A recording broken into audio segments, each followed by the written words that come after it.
Be of good courage, and he shall strengthen your heart, all of you who hope in the Lord. I was in my devotional today, and I've been kind of meditating on that and thinking about what does that really look like? You know, it's easy to read these words, but how do you live them out? You know, be of good courage, and he shall strengthen your heart, all you who hope in the Lord.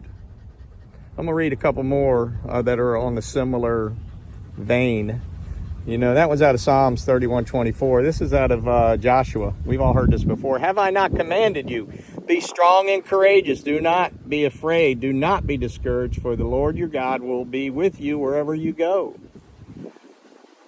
And this is out of 1 Timothy. For the Spirit God gave us does not make us timid, but gives us power, love, and self-discipline. In other versions, it's called God did not give us a spirit of fear, but he gave us the spirit of power and fear and self-discipline. So we read those words and we can sit here and say, yeah, I have courage and I've got a strong heart and I'm not afraid and God's always with me. But do we always really feel like that when we read those words? Or is there something maybe that some experience we have or something God's not telling us? You know, if you read in out of Joshua, when he tells Joshua that, before that he's telling him to follow my laws, follow my commands, meditate on my word.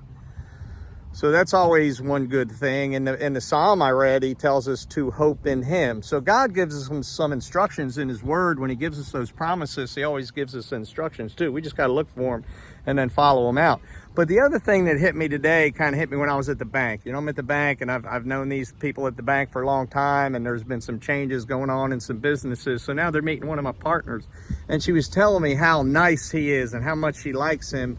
But she said there's just something about him. I don't know what it is. It's like he's just, and she couldn't really describe the word, and she was trying to find a word to describe him. And basically she was saying that he's just got an I don't care attitude, but it's really not I don't care. It's just more of a laid back attitude. And I was like, oh, well, he's like me. We've been to hell and we've come out of it. So when you've been to hell, and I'm talking about the hell that the diseases of addiction, drugs and alcohol and things will take you to hell. And when God finds a way for you to make your way out by following the steps, following the program, getting a sponsor, doing the work, praying and meditating, going to meetings, doing the step work, doing some positive stuff, helping people, those kind of things are part of the tools that God used to take us out of the mire, to take us out of the pit, to take us out of the hell that we were in. So I think us people in recovery who have made it out actually have it a little bit easier than you earth people who are around the world today wondering why everything's going to hell and everything's so crazy. It's hard to navigate it. So just remember, guys, all of us, whether we're earth people, whether we're in addiction, we've all been through hell and we've all come out of it. So when you get to a tough situation and you don't know what to do, of course, turn to God's word. Of course, turn to Jesus. Of course, turn to God as you understand him, that you have a loving relationship with, and get centered and get grounded. But also remember the times that you have been in hell or on hell here in the earth, and God allowed you to get out of it, and remember what you did. Remember how you got out of it. Apply those principles and those practices to whatever you're dealing with now, because if they worked on that, they'll work on something else. God has so many tools for us to use, and sometimes we forget to open up the toolbox and use the ones that he's already given us and we've already used, and they've already taken us out of the crap that we found or put ourselves in. So be strong and be courageous. Have a courageous heart, and God will strengthen you. And those who hope in him are the ones that he does that to. So hope in the Lord today.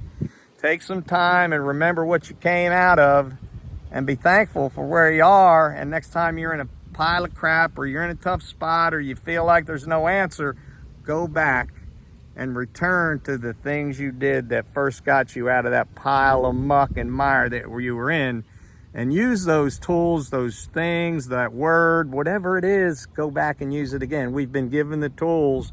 Don't forget to use them. Guys, more importantly than ever, as the world is going nuts, that you got to take care of your mind, body, and spirit. You got to get centered and get grounded every day. Spend time with God and with his word. Spend time in quiet and with nature. Spend time with your dogs if you got two beautiful dogs like I do.